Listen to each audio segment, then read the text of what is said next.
Durante alguns anos, eu já atendi mais de 30 mil pacientes, onde a grande maioria busca por saúde, por qualidade de vida e o tão sonhado emagrecimento.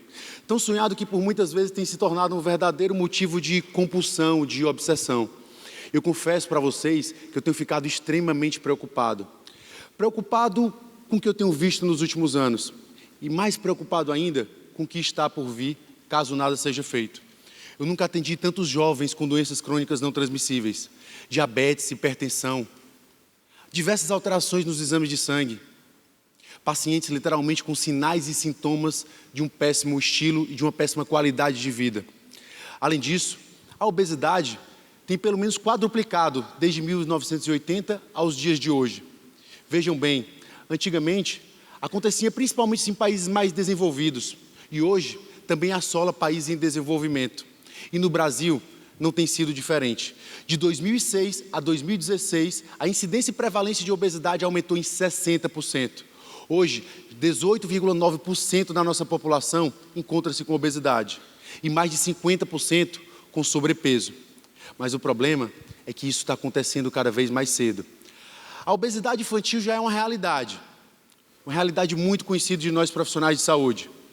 Estima-se que em 2025, 11,3 milhões de crianças, das nossas crianças, estejam obesas.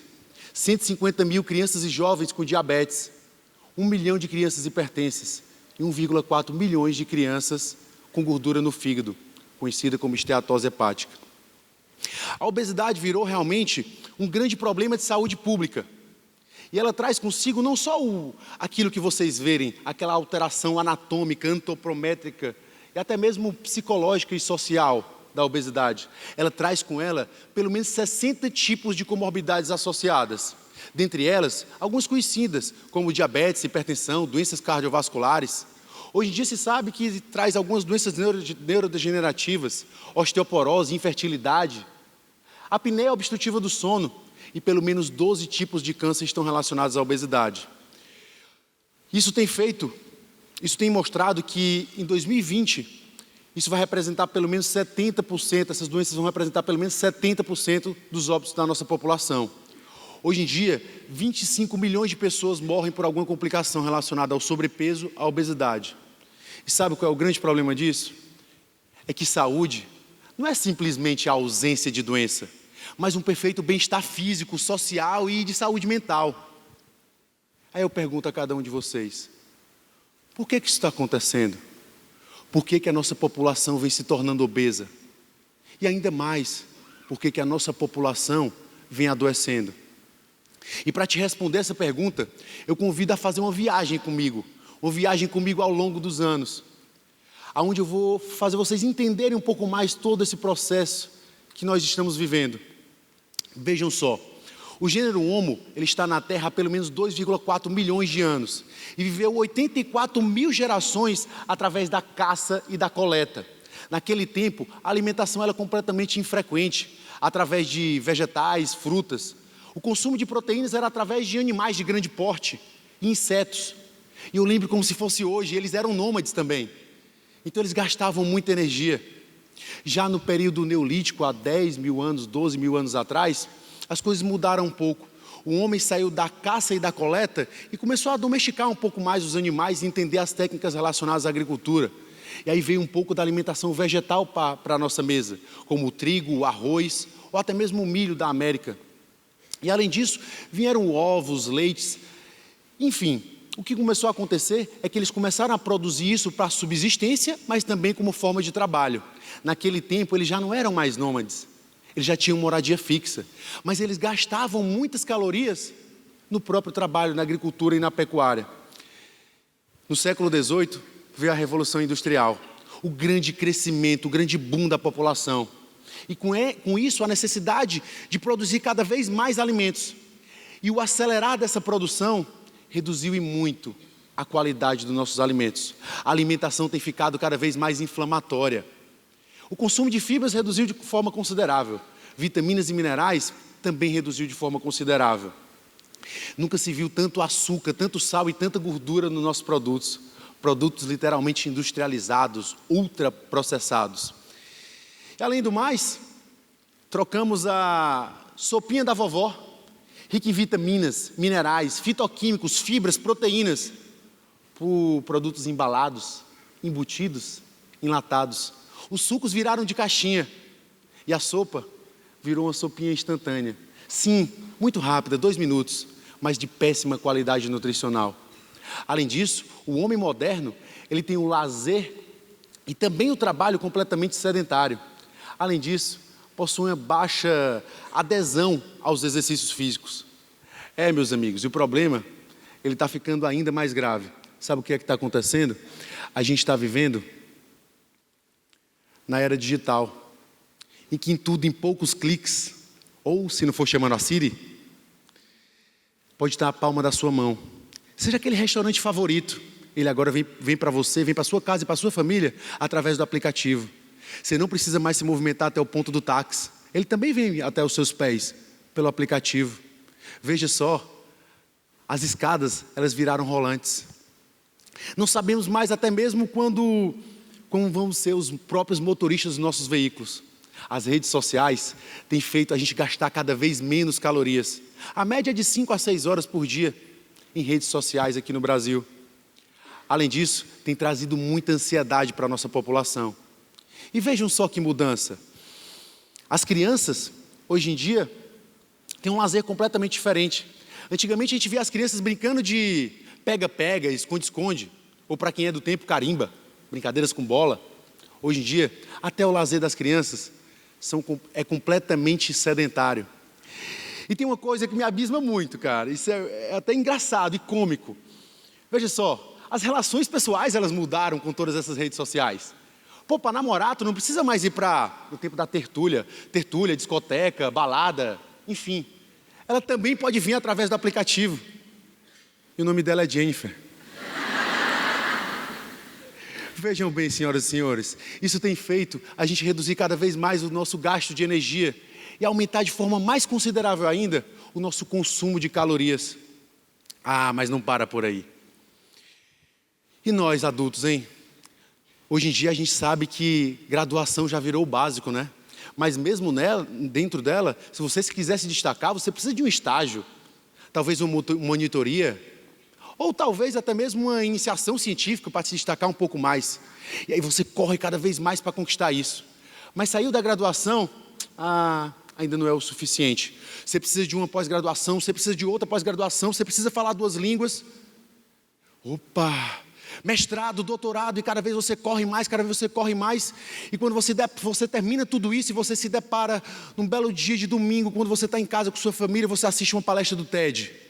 E aí tem uma moça fantástica que ela fala de habilidades de um profissional do futuro. E aí tu diz assim, poxa, mas eu não quero perder tudo que eu ganhei até aqui. Eu não tenho que ser só um profissional do presente. Eu tenho que ter essas habilidades do profissional do futuro. Liderança, criatividade, gestão de pessoas, trabalho em equipe, gestão comercial, inteligência emocional. Olha que quão importante isso é para um profissional do futuro.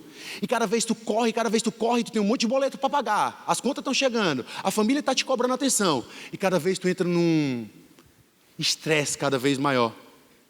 E o estresse nada mais é, senhoras e senhores, do que o teu corpo percebendo um risco em potencial. E esse estresse, claro, vai gerar algumas alterações no nosso organismo.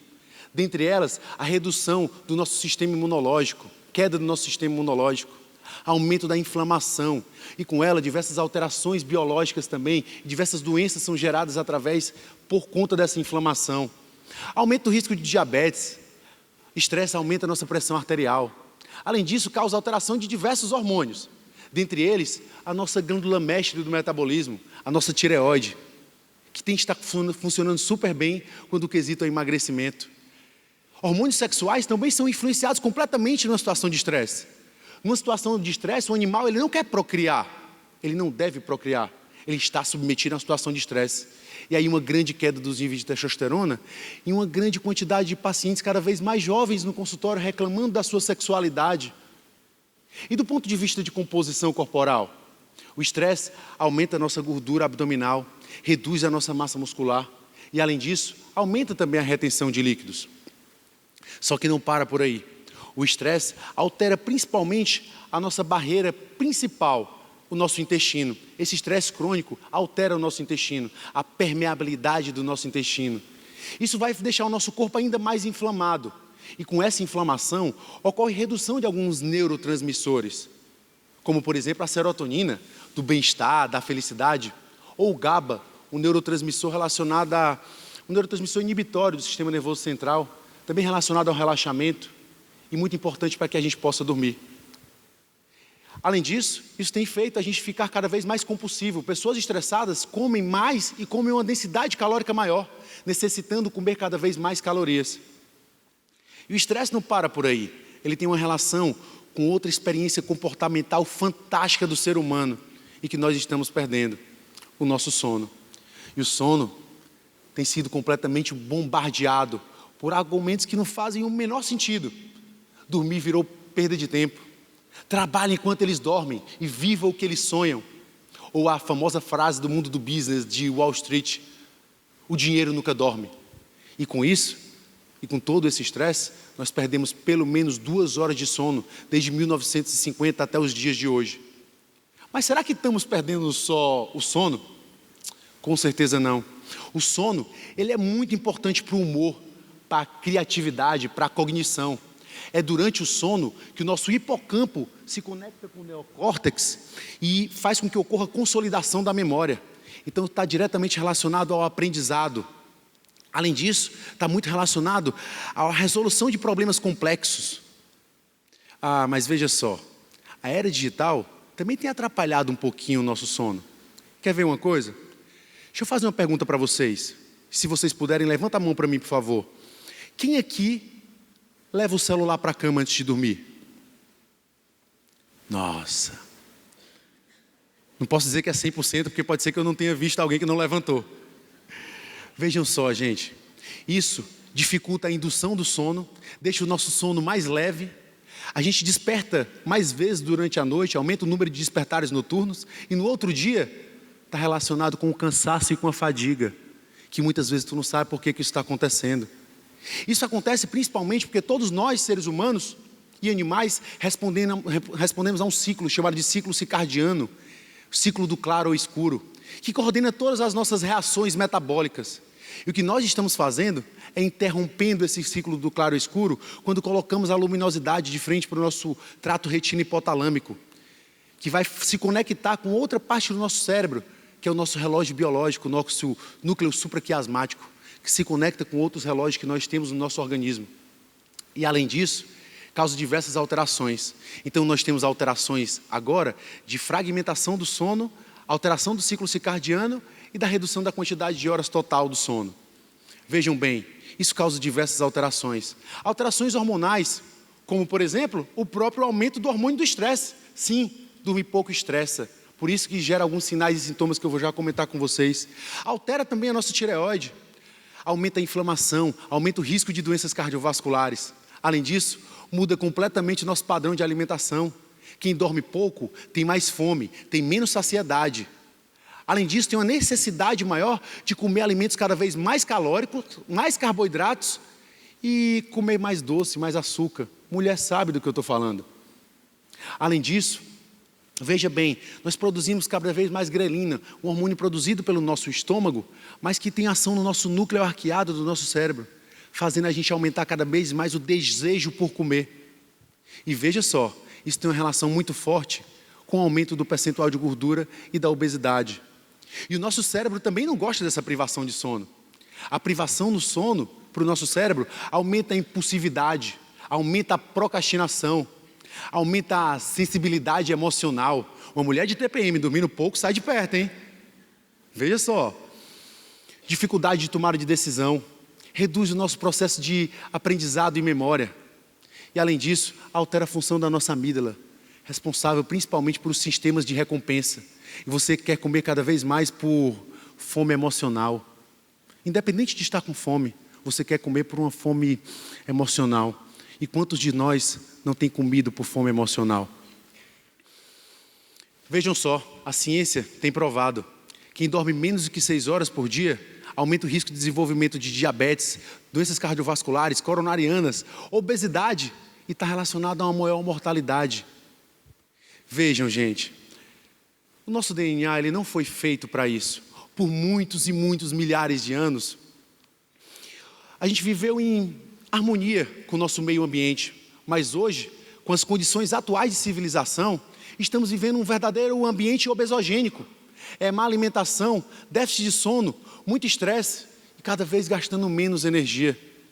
Vejam, isso é um ambiente completamente obesogênico. E claro, sabendo que o emagrecimento é muito desafiador, e como profissional de saúde e como nutricionista, eu vou deixar algumas orientações para cada um de vocês. Desligue o celular antes de ir para a cama. Evite ficar com ele pelo menos 1 hora antes de dormir.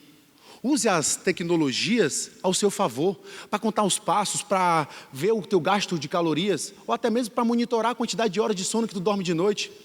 Evite o excesso de consumo de bebidas cafeinadas, como o café, principalmente depois de 5 horas da tarde. Isso pode piorar e muito o teu sono, por te deixar mais ansioso.